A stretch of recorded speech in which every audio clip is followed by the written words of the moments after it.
तो हेलो मेरे प्यारे दोस्तों, एक बार फिर से स्वागत है आपका अपने YouTube चैनल में।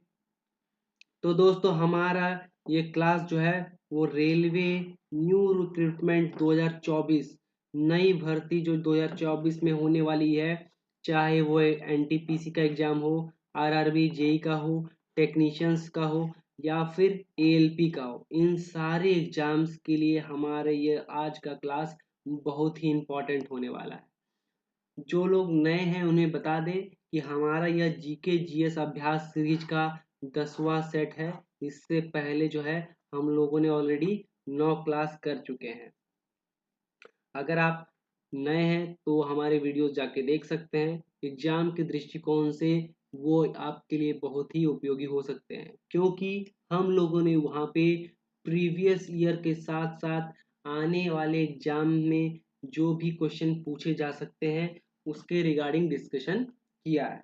तो हम यहाँ पे क्या करेंगे, ना केवल क्वेश्चंस के आंसर की डिस्कशन करेंगे, बल्कि उसके अलावा उससे रिलेटेड जो भी फैक्ट्स, इंपॉर्टेंट फैक्ट्स बनते हैं, उनके बारे में भी हम यहाँ पे डिस्कशन करेंगे। तो आइए शुरू करते हैं। आज का जो हमारा सबसे पहला सवाल है वो है, चिपको आंदोलन कहाँ से शुरू हुआ था? क्या पूछा गया है? चिपको आंदोलन जो है वो कहाँ से शुरू हुआ था? तो इसका जो सही आंसर हो जाएगा वो हो जाएगा उत्तराखंड। कहाँ से शुरू हुआ था? उत्तराखंड से जो है चिपको आंदोलन शुरू हुआ था। कौन सा जिला था?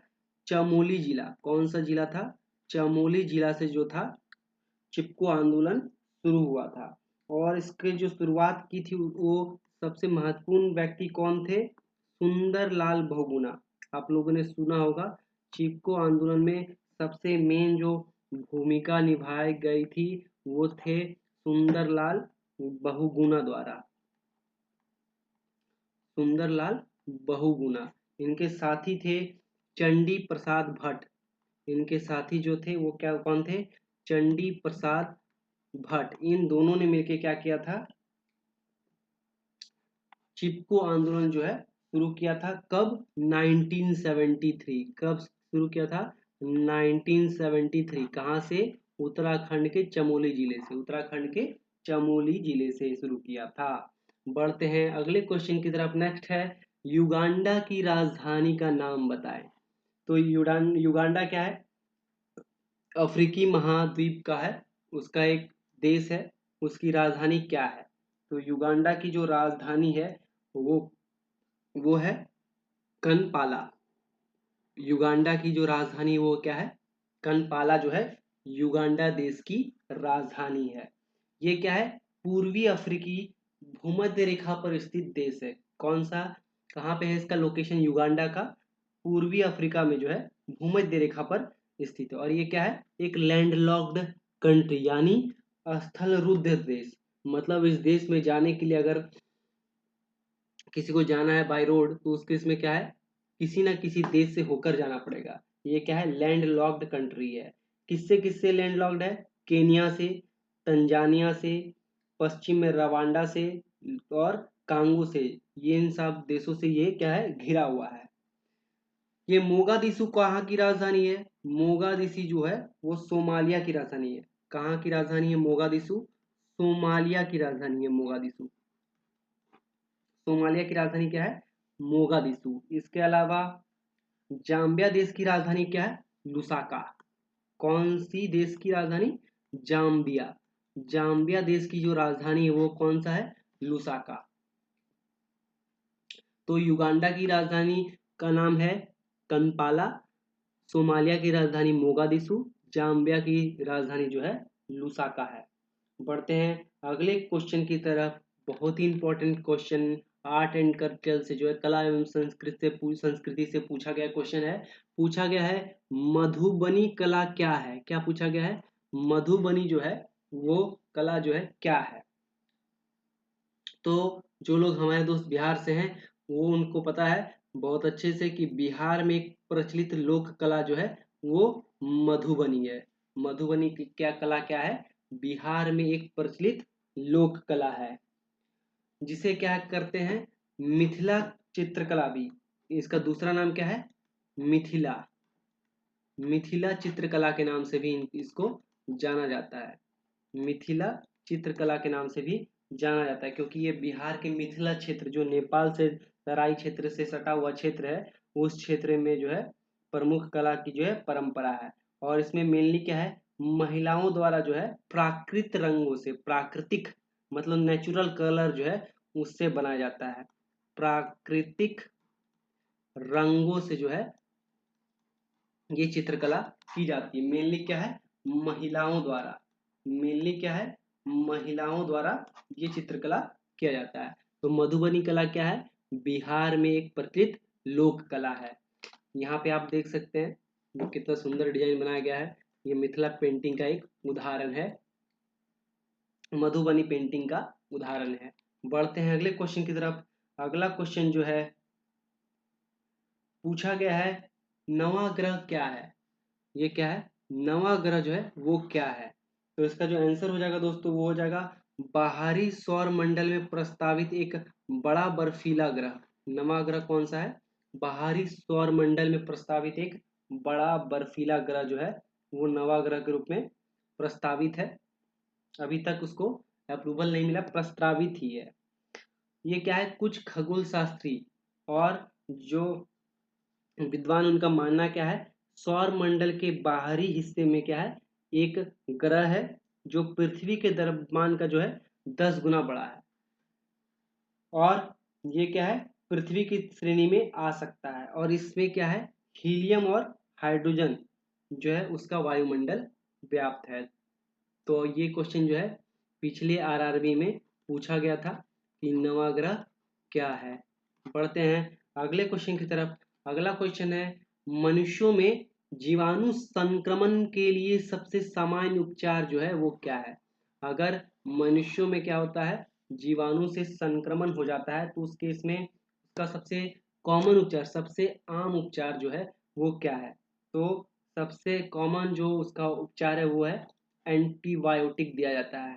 जीवाणु से अगर कोई बीमारी होती है तो उस केस में क्या किया जाता है, एंटीबायोटिक दिया जाता है। अब जीवाणु से होने वाले रोग कौन कौन से हैं।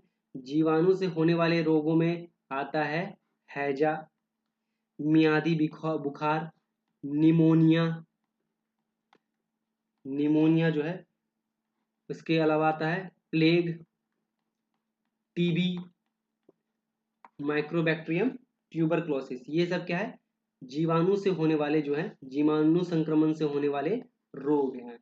और जीवाणु की अगर खोज की बात करें, जीवाणु की खोज की बात करें तो किसने किया था, एंटनी वान ल्यूवेनहॉक। जीवाणुओं का खोज किसने किया था, एंटनी वान ल्यूवेनहुक ने जो किया था, जीवाणुओं का आविष्कार जो है खोज निकाला था। कब, 1676 में। कब किया था, 1676 में जीवाणु का खोज किया था। और अगर हम एंटीबायोटिक की बात करें, एंटीबायोटिक की खोज किसने किया था, अलेक्जेंडर फ्लेमिंग। एंटीबायोटिक का जो खोज किया था वो किसने किया था, अलेक्जेंडर अलेक्जेंडर फ्लेमिंग नाम के जो व्यक्ति थे, विद्वान थे, वैज्ञानिक थे, उन्होंने क्या किया था, एंटीबायोटिक का जो है खोज किया था। सबसे पहला खोजे जाने वाला एंटीबायोटिक का नाम क्या है, पेनिसिलिन। पेनिसिलिन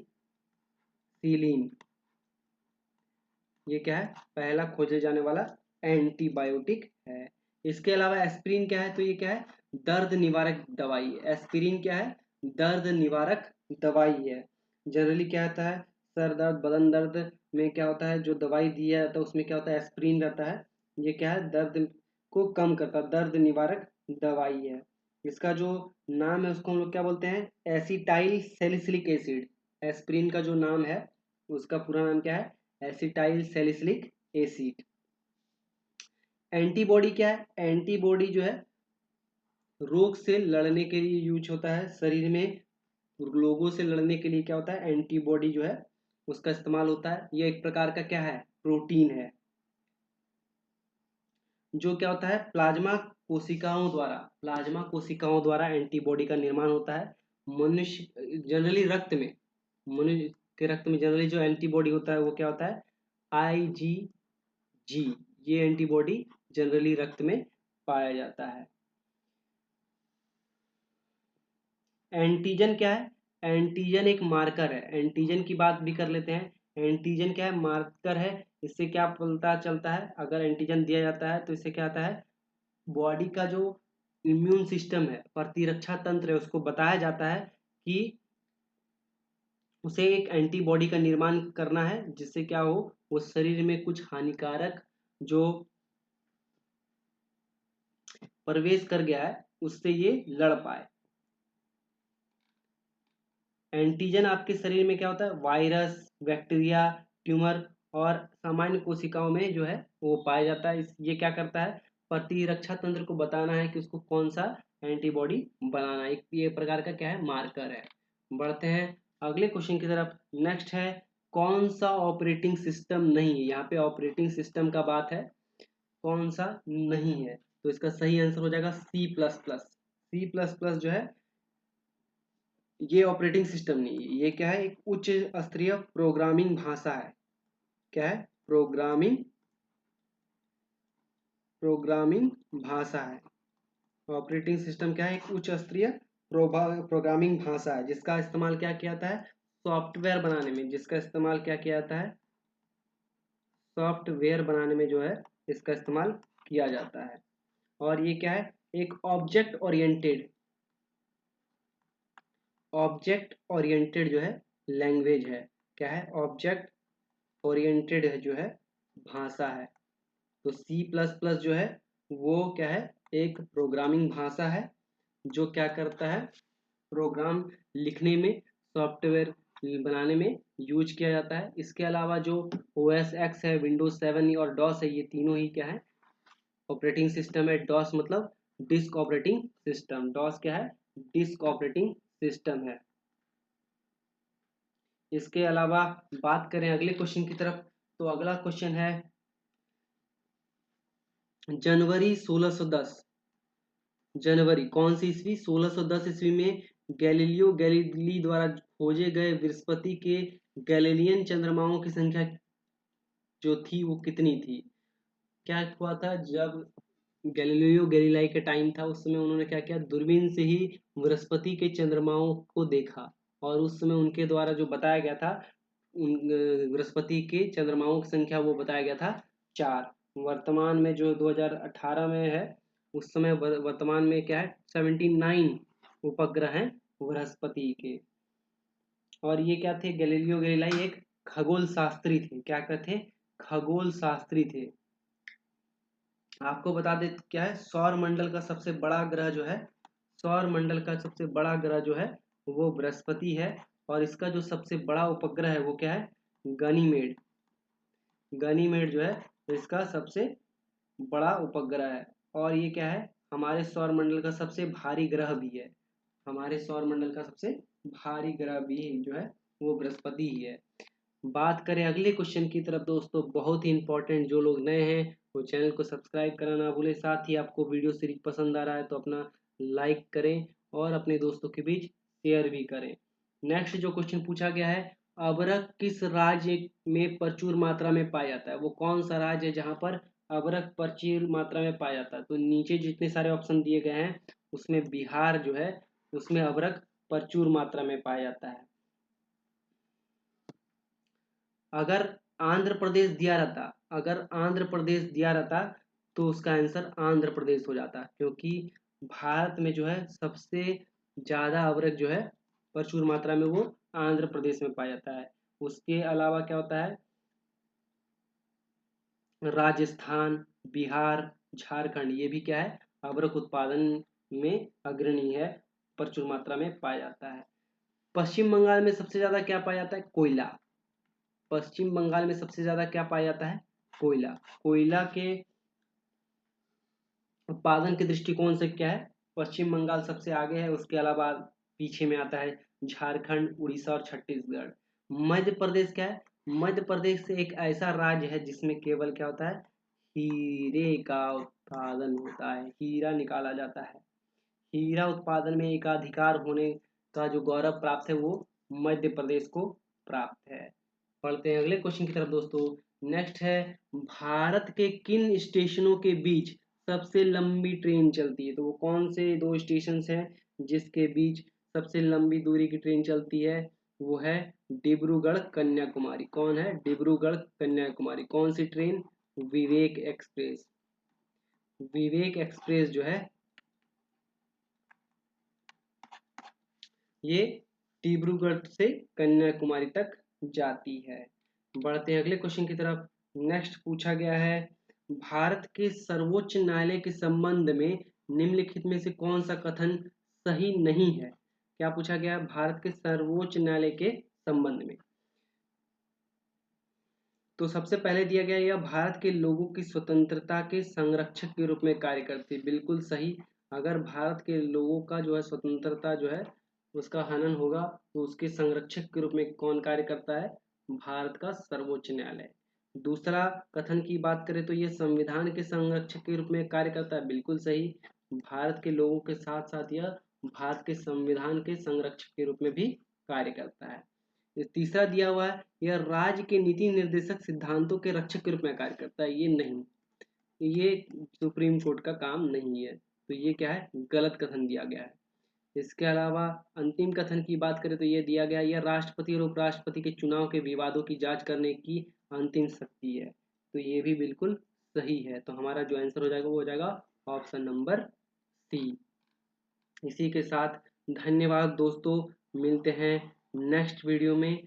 तब तक के लिए चैनल कीजिए सब्सक्राइब, और अगर आपने सब्सक्राइब कर लिया है, वीडियो अच्छा लग रहा है, तो अपना प्यार और सपोर्ट बनाए रखने के लिए वीडियो को करें लाइक, दोस्तों के बीच शेयर। मिलते हैं नेक्स्ट वीडियो में।